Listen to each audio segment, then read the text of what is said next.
নমস্কার বন্ধুরা, এই চ্যানেলে আরেকটি পর্বে তোমাদের সবাইকে স্বাগতম। তো বন্ধুরা, তোমরা কেমন আছো? আশা করি দেশ কিংবা দেশের বাইরে যে যেখান থেকে আমার এই ভিডিওটা দেখছো তারা সবাই ভালো আছো এবং সুস্থ আছো। তো বন্ধুরা, আমরা প্রতিদিনের কাজগুলো কিছু টিপস ফলো করে যদি চলি তাহলে কিন্তু আমাদের অনেক জিনিস কিন্তু না জানা জিনিস অনেক জানা হয় এবং অনেক জিনিস আমাদের ঘরে অনেক জিনিস বেঁচে যায়, অনেক দিন টেকসই হয়। তো তারই কিছু টিপস নিয়ে চলে এসেছি, সাথে নিয়ে এসেছি নতুন একটি ধাঁধা। তো চলো বন্ধুরা, দেরি না করে টিপসগুলো দেখে ফেলি এবং ধাঁধার উত্তরটা যদি জানা থাকে তাহলে কমেন্ট করে তোমরা জানিয়ে দিতে ভুলো না কিন্তু। তো বন্ধুরা, প্রথমে আমি নিয়ে নিলাম এখানে জল। তো গ্লাসের মধ্যে জল নিয়ে নিলাম কিছুটা পরিমাণ। তারপর আমি এখানে দিয়ে দিব কিছুটা পরিমাণ লেবুর রস। তো জল দেওয়ার পর লেবুর রস আমি কেন দিচ্ছি আর তারও সাথে আরেকটি জিনিস দিব, সেটা আমি কেন দিব, কিভাবে কি করব, সেটা দিয়ে তৈরি করব বা কেনই বা করব সেটা তোমাদেরকে জানাবো। তো পুরো ভিডিওটা দেখো, কেটে কেটে দেখো না, তাহলে বুঝতে পারবে না। তো দেখো, এটার মধ্যে দিয়ে দিলাম নুন। আর নুন দিয়ে তারপর আমি জল আর লেবুর রস আর নুনটা ভালো করে এটা জলের সাথে মিশ্রণটা ভালো করে তৈরি করে নিলাম। তো তৈরি করে এখন এটা কি করব। তো বন্ধুরা, আমাদের অনেক সময় হয় কি, কচু আমরা যখন খাই, কচু হয়তো শাক খেতে গেলাম বা কোনো কিছু হয়তো না জানাতে হয়তো খাওয়ার পর প্রচণ্ড গলাটা চুলকাতে থাকে আর গলাটা ব্যথা করতে থাকে। তখন যদি আমরা এরকম করে নুন তারপর লেবু মিশিয়ে তারপর জলটাকে আমরা খেয়ে নেই তাহলে কিন্তু আমাদের গলা চুলকানোটাও চলে যাবে এবং কিন্তু গলা ব্যথাটাও কমে যাবে। আশা করি টিপসটি ভালো লেগেছে। তো ভালো লাগলে লাইক করে দিও। তো চলো বন্ধুরা, আমরা পরবর্তী টিপসটা দেখে নেই। তো বন্ধুরা, আমরা এখানে চিনি নিয়ে নিয়েছি। তো চিনির কৌটোগুলোকে কারণ বাচ্চাদের হাতে লেগেই হোক আর লুজ থাকার কারণেই হোক, এটাতে যখন পিঁপড়া ধরে যায়, চিনিতে কিন্তু মাঝে মধ্যে কিন্তু পিঁপড়া ধরে যায়। তো পিঁপড়া ধরে গেলে কি হয়, জল জল হয়ে যায়, চিনিটা কিন্তু নষ্ট হয়ে যায়। তো কি করলে আমাদের এই চিনিটা ভালো থাকবে, সুন্দর থাকবে, একদম নষ্ট হবে না, পিঁপড়াও ধরবে না, তারই একটি ছোট্ট টিপস তোমাদের কাছে শেয়ার করছি। তো দেখো, এখানে যদি আমি কিছুটা এলাচ যদি আমরা টুকরো করে এখানে দিয়ে রেখে দেই তাহলে কিন্তু আমাদের এই চিনির মধ্যে কখনোই কিন্তু আমাদের পিঁপড়ে ধরবে না। আশা করি তোমরা বুঝতে পেরেছো এবং তোমাদের টিপসটি ভালো লেগেছে, একটু হলেও উপকারে লেগেছে। এভাবে এলাচ দেওয়াতে কিন্তু আমরা দীর্ঘদিন এটাকে রেখে খেতে পারবো, কোনো রকমই অসুবিধা হবে না। তো বন্ধুরা, তোমাদের কাছে যদি টিপসটি ভালো লেগে থাকে বন্ধু বান্ধবদের কাছে শেয়ার করে দিও। তো চলো বন্ধুরা, তাহলে আমরা পরবর্তী টিপসটা দেখে নেই। তো বন্ধুরা, আমাদের ঘরে প্রত্যেকের ঘরেই তো প্রেসার কুকার রয়েছে। আর প্রেসার কুকার যখন আমরা ব্যবহার করি তখন এই নিচটা কিন্তু একদম লালচে হয়ে যায়, অনেকের কিন্তু এরকমটা হয়ে যায়। কিন্তু দেখো বন্ধুরা, প্রেসার কুকার কিন্তু আমার পিছনটা কিন্তু একদমই লালচে হয়ে নেই, এটা কিন্তু একদমই পরিষ্কার। তার একটি কারণ রয়েছে। তো আমি কি ব্যবহার করি যার জন্য এরকম সবসময় পরিষ্কার থাকে। তো দেখো বন্ধুরা, এর মধ্যে যদি আমরা গ্যাসে বসানোর আগে যদি একটু নুন দিয়ে তারপর এটাকে মেখে, যে একটু জল দিয়ে নুন দিয়ে এটাকে মেখে তারপর আমরা যদি গ্যাসের চুলায় বসাই তাহলে কিন্তু এই আমাদের যে প্রেসার কুকারের নিচটা এটা কিন্তু কখনোই লাল হবে না। তো তোমাদেরকে আমি গ্যাসে বসিয়েও দেখাচ্ছি। তো দেখো, এভাবে কিন্তু খুব সুন্দরভাবে আমরা এটা মেখে দিলাম। মেখে দেওয়ার পর আমি তোমাদেরকে গ্যাসে বসাচ্ছি। তো এভাবে কিন্তু তোমরা যে কোনো রান্না করতে পারো, প্রেসার কুকারে যে কোনো ডাল বলো, ভাত বলো, সবজি বলো, যে কোনো কিছু রান্না করো, কোনো সময়ই কিন্তু নিচটা লাল হবে না বা কালো হবে না। আমি করি তাই তোমাদের কাছে শেয়ার করছি। তো দেখো, আমি তোমাদেরকে সামনে আমি করেও দেখাচ্ছি। তো দেখো, আমি এই যে জ্বলন্ত গ্যাসে বসিয়ে দিলাম, তারপর আমি দেখো তোমাদেরকে দেখাচ্ছি কীরকম করে লাল লাল হয়ে আগুনগুলো জ্বলতে জ্বলতে জ্বলতে থাকে, কিন্তু তবুও কিন্তু নিচটা যে কালো হওয়া সেটা কিন্তু কখনোই হবে না। তো এভাবে কিন্তু জ্বলতেই থাকবে। আমাদের প্রেসার কুকারটা কিন্তু সাদা ধবধবে থাকবে, লবণটার জন্য কিন্তু সাদা ধবধবে থাকবে, কোনো রকম কালো হবে না। শুধু একটু জল দিয়ে দেখো ঘষে নিলেই বা জল দিয়ে ধুয়ে নিলেই কিন্তু আমাদের প্রেসার কুকারটা পরিষ্কার হয়ে যাবে। তো তোমরা বুঝতে পেরেছো বন্ধুরা? তো তোমাদের ভালো লেগেছে নিশ্চয়ই, একটু হলেও উপকারে লেগেছে। তো বন্ধুরা, ভালো যদি লেগে থাকে একটা লাইক করে দিও আর বন্ধু বান্ধবদের কাছে শেয়ার করে দিও। তো বন্ধুরা, চলো আমরা তাহলে পরবর্তী টিপসটা দেখে নেই। বন্ধুরা, আমরা যখন ঝাড়ু কিনে নিয়ে আসি তারপর কিন্তু আস্তে আস্তে আমাদের ঝাড়ুটা ভেঙে যায়।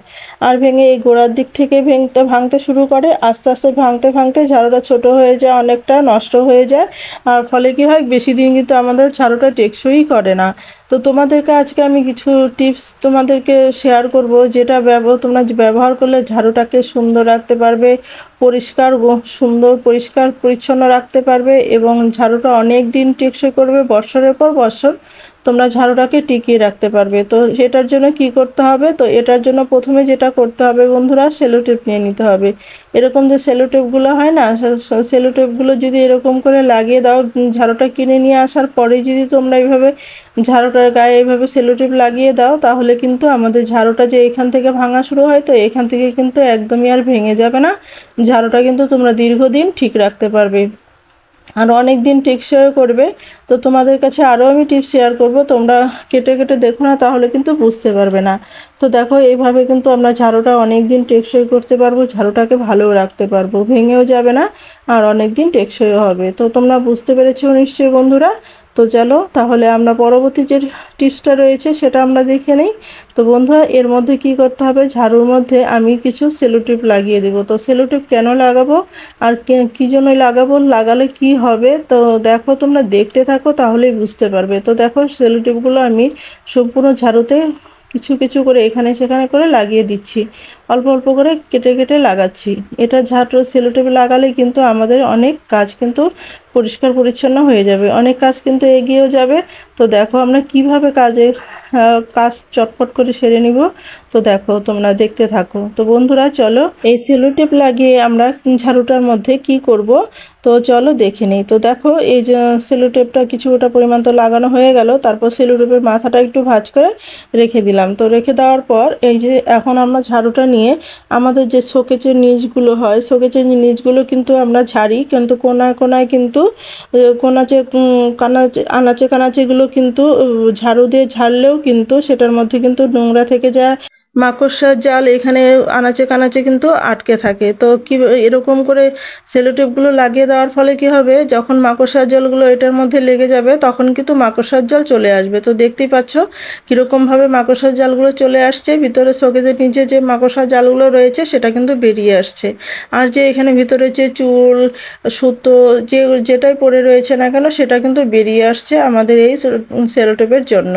তো তোমরা বুঝতে পেরেছো নিশ্চয়ই। তো দেখো তোমাদেরকে আমি আরও পরিষ্কার করে দেখাচ্ছি কতটা সুন্দরভাবে এটা পরিষ্কার হচ্ছে।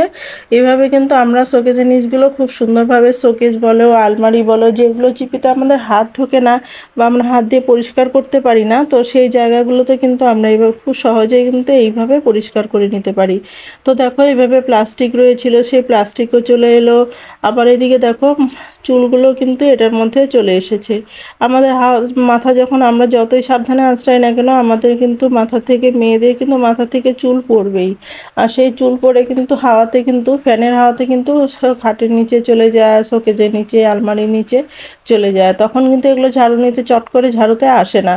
তো এইভাবে যদি তোমরা সেলো টেপ লাগিয়ে তারপর তোমরা ঝাড় দাও, তাহলে কিন্তু ঝাড়ুর মধ্যে খুব সহজেই এই চুলগুলো চলে আসবে। তো দেখো বন্ধুরা, এখনও তোমাদেরকে আরেকটি টিপস দেখাচ্ছি, যেটা যে এই যে ঝাড়ুটা এতটা নোংরা হলো, তো এই ঝাড়ুটাকে তো আমরা ঘরে এমনি রেখে দিতে পারি না।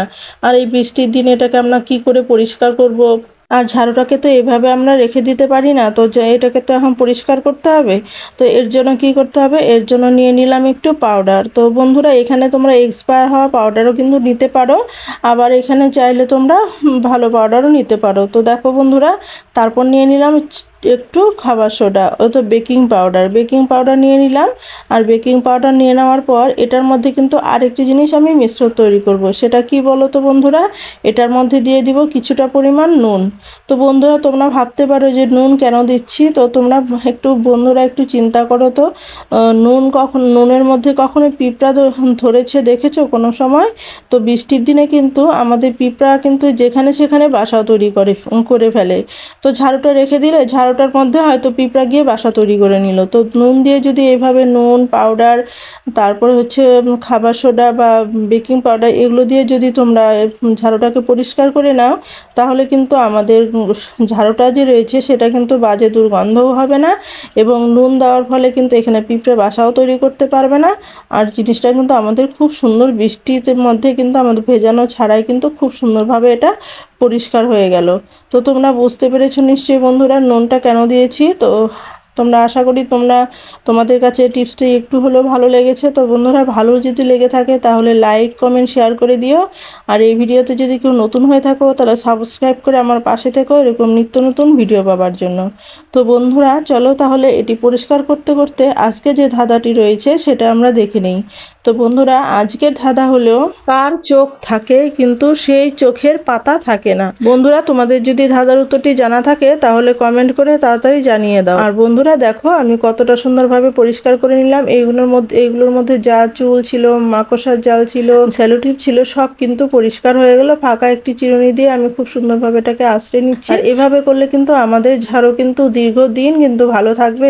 একটা কিন্তু ঝাড়ু দীর্ঘদিন আমরা এটা ব্যবহার করতে পারবো, বছরের পর বছরও ব্যবহার করতে পারবো। কিন্তু এটার পিছনে যে আমাদের ঝাড়ুর পেছনে কিন্তু টাকা একদমই খরচ করতে হবে না। তো দেখো এটা কিন্তু যদি আমাদের এটা যদি না পরিষ্কার করে লবণ টবণ দিয়ে এগুলো যদি না পরিষ্কার করে রাখতাম তাহলে তো এই ঝাড়ুটার মধ্যে পিঁপড়ে বাসা বেঁধে জিনিসটা নরম করে ফেলতো, ফলে কি হতো পড়ে যেত, ভেঙে ভেঙে পড়ে যেত। তো আমাদের নতুন করে আবার ঝাড়ু কিনতে হতো। তো বন্ধুরা তোমাদের কাছে নিশ্চয়ই ভিডিওটি ভালো লেগেছে। তো ভালো লাগলে লাইক কমেন্ট শেয়ার করে দিও। তো বন্ধুরা তোমরা সবাই ভালো থেকো, সুস্থ থেকো, এই কামনাই করি ঈশ্বরের কাছে। তো বন্ধুরা আজ এই পর্যন্ত, দেখা হবে নেক্সট ভিডিওতে। কেমন?